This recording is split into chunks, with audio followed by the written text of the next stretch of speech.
Hey everybody, it's User Cinema here, and by the title of this video, you know that I'll be ranking all 24 of the Pixar movies.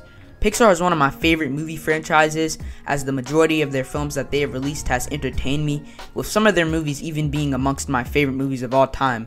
So I thought it'd be perfect to share my ranking and opinions on these movies, since Pixar has released their 24th film, LUCA. If you haven't already, make sure you go follow me on Letterboxd. The link will always be in the description below. And without further ado, let's head into my ranking. I'm sure nobody is surprised why this movie is in last place, especially seeing that I'm not the biggest fan of any of the Cars movies. This movie is extremely forgettable, which is very rare for Pixar, considering since the majority of their films have very good concepts and important lessons, but this movie didn't have any of that. It did not reach any of the high standards that I have set for Pixar. Instead, this movie just feels like it was released by a below average animation studio, with the animation only being the really good thing about it. It felt as if this movie could have been a Pixar short or spin-off instead of a full theatrical movie. But as much as I despise this movie, I can't call it one of the worst animated movies that I've seen, because there are animated movies out there that are even worse than this, which shows how good of an animated studio Pixar is, with this movie only being below average. Another forgettable 2010s Pixar movie. I have no idea what this movie was trying to go for. The bear twist in this movie came out of nowhere, and Merida, our main protagonist, is extremely unlikable, and this movie's plot is so uninteresting and I could care less about it.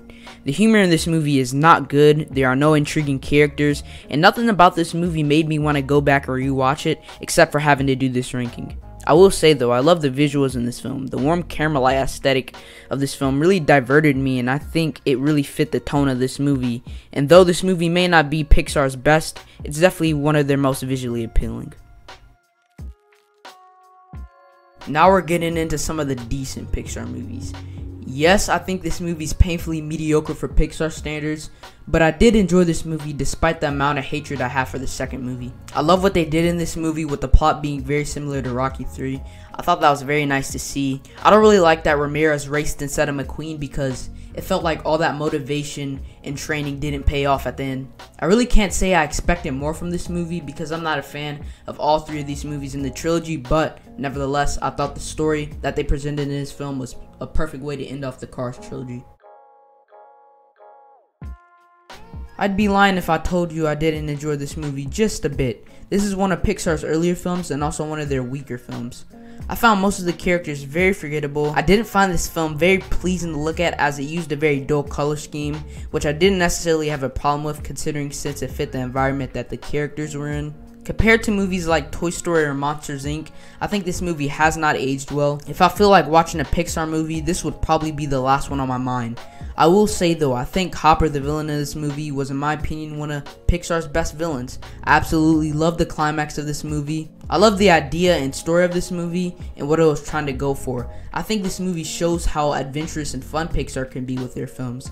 A Bug's Life is cheesy and stupid, but it manages to be fun and enjoyable at the same time, but it just simply doesn't live up to the heights that I have set for Pixar.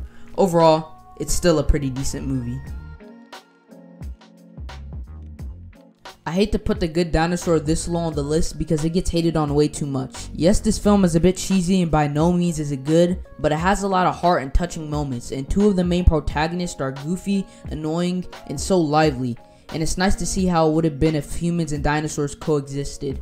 Like WALL-E, this movie has little dialogue at some moments, but I think it fit what this movie was trying to go for. The atmosphere and scenery are beautiful, and it has these warm, vibrant colors that fit the setting that this movie takes place at. I hate to include this movie a part of Pixar's fall in the 2010s, but this movie has flaws such as a basic plot and being a bit of a boring movie that just doesn't live up to Pixar's best. We all know that this movie was unnecessary and didn't need to happen at all, but I actually really enjoyed this movie. As low as I put Finding Dory on this Pixar ranking, I have to say it's definitely one of the most fun out of Pixar's catalog. I love the new characters that were introduced in this film and the journey that they went on to go find Dory's parents. I love that we got to explore the world of Dory, as I felt her character arc was unfinished in the first film, but it was still a bit unnecessary for this film to be made. Dory may be an annoying main character, but I actually found her to be more of an interesting character than Nemo, who was screaming every 5 seconds in the first film. Yes, I do enjoy this movie a lot, but it lacks an interesting plot or important theme, therefore I have to put it at my 19th spot.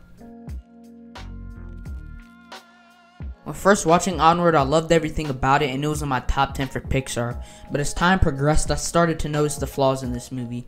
As much as I love the concept of this movie, I found it to be a bit simplistic. Not to say it was bad, but it just felt so basic. The way this movie was structured just felt so stereotypical and something I've seen Pixar do before. As much as I'll take notice of this movie's flaws, the animation in this film was absolutely gorgeous.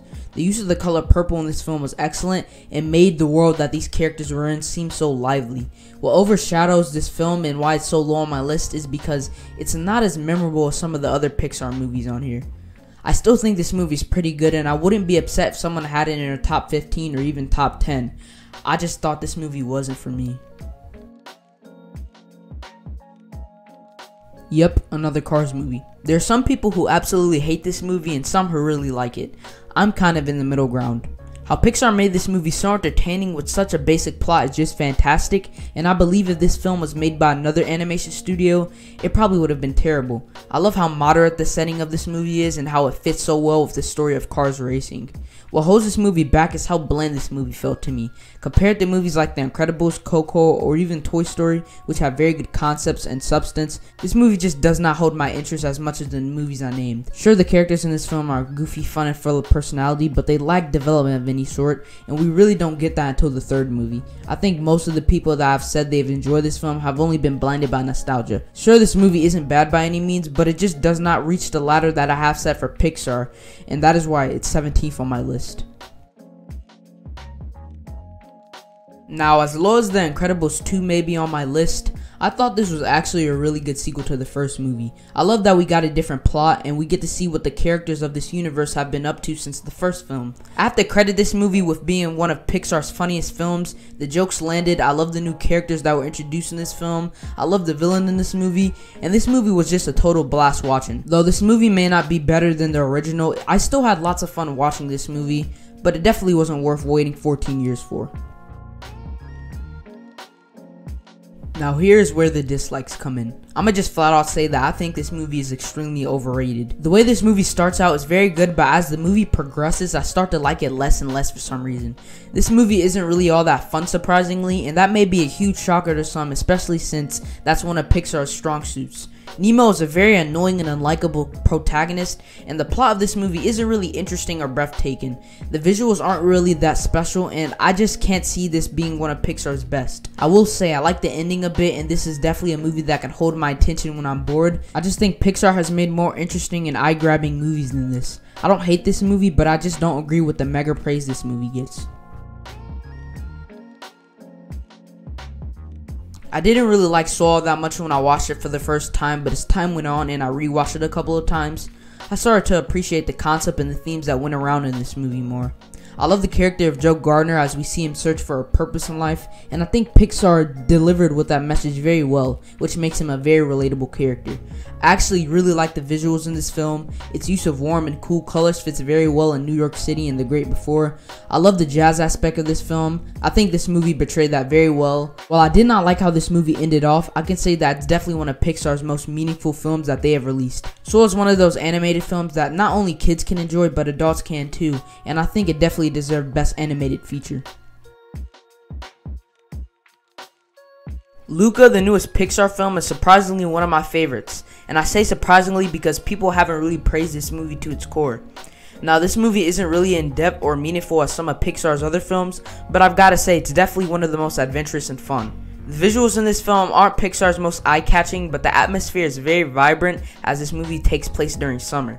I love the character of Luca, Alberto, and Julia, as each of these characters are fun, relatable, and extremely likable.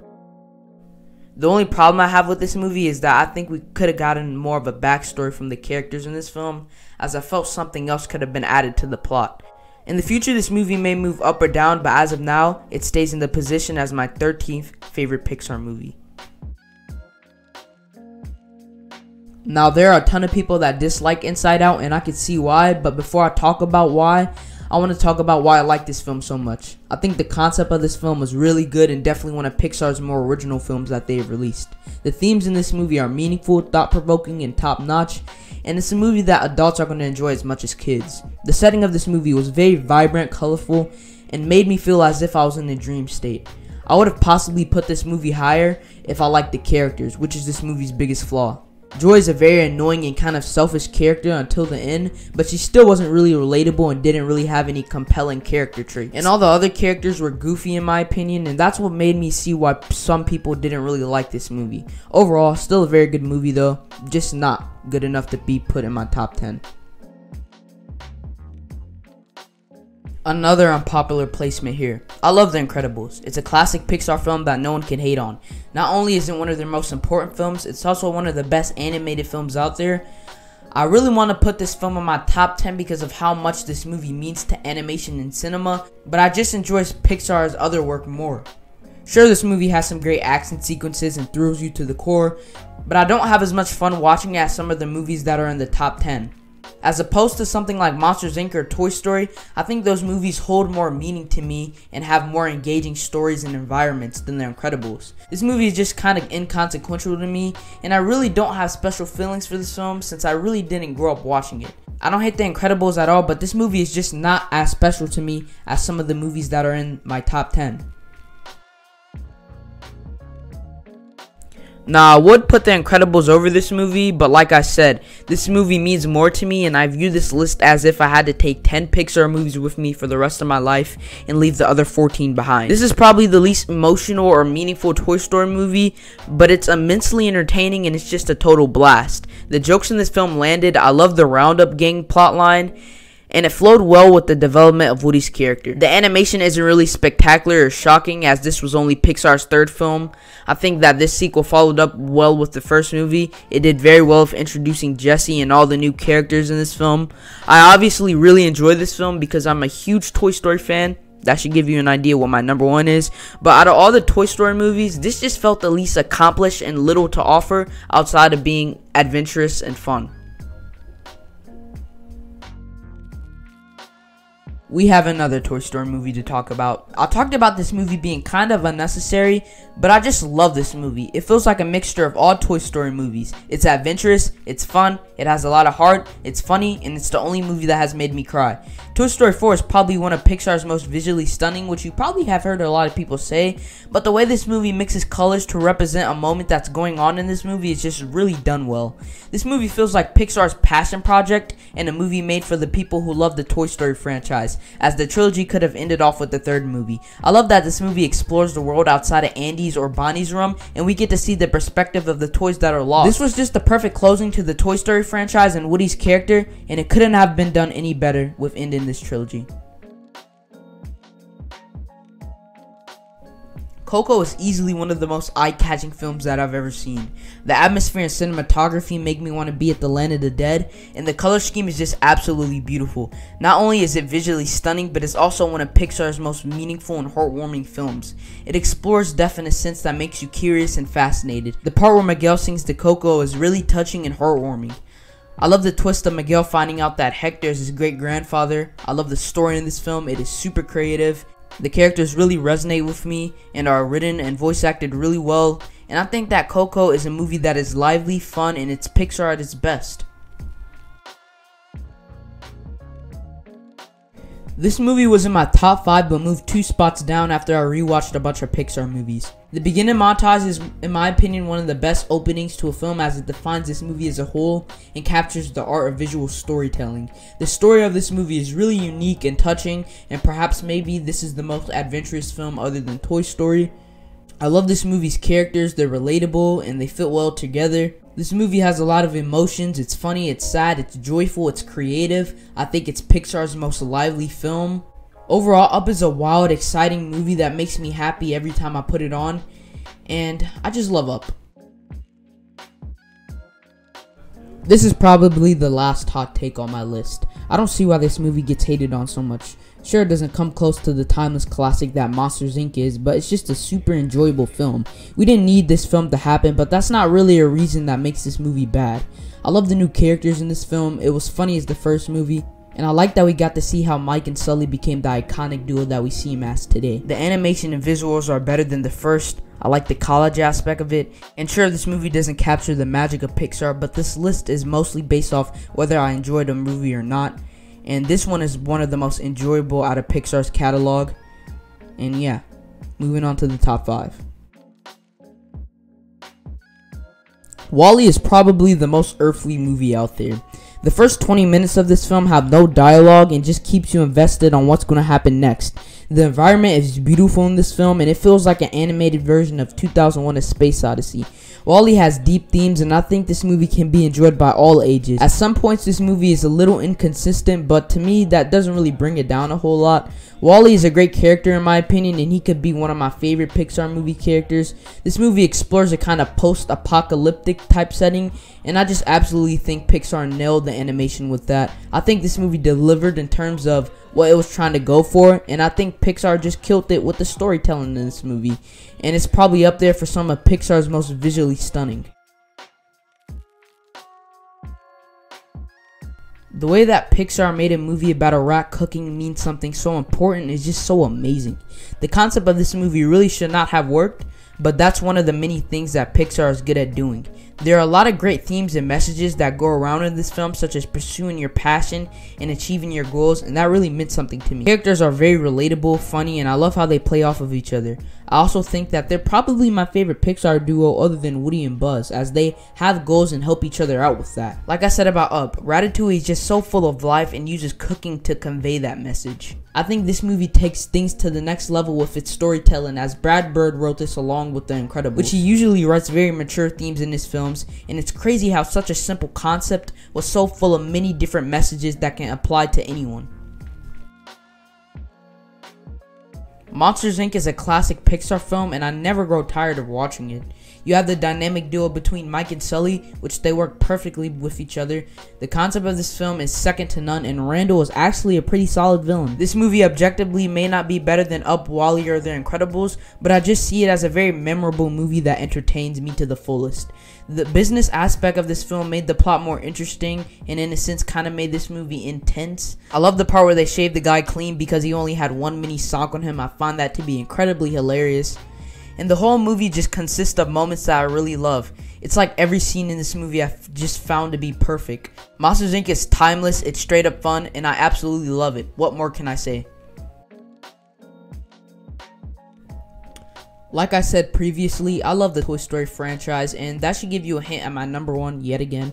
And without a doubt, this movie is no exception. Everything about this movie I just love. Lotso is such an intimidating villain and easily the best villain in this franchise, well, other than Sid. I love the jailbreak aspect of this film, as movies like Shawshank Redemption and One Flew Over the Cuckoo's Nest are some of my favorite movies that I've seen. This definitely has some of the most touching moments out of any Toy Story film, as the first 5 minutes or so of this film already give you an idea of what's to come. This film is extremely dramatic and thrilling, and it's definitely the darkest out of the 4 movies in terms of its tone. There's not one problem of any sort that I have with this film, and I'll praise it to its core because that's how damn good this movie is. It's in my top 30 favorite movies of all time, and maybe one of the best movie sequels ever. What more can I say? It's Toy Story 3. I love it. Everyone should have expected this. I think this video is way too long to describe my feelings towards this film. I'll make a video essay on that soon.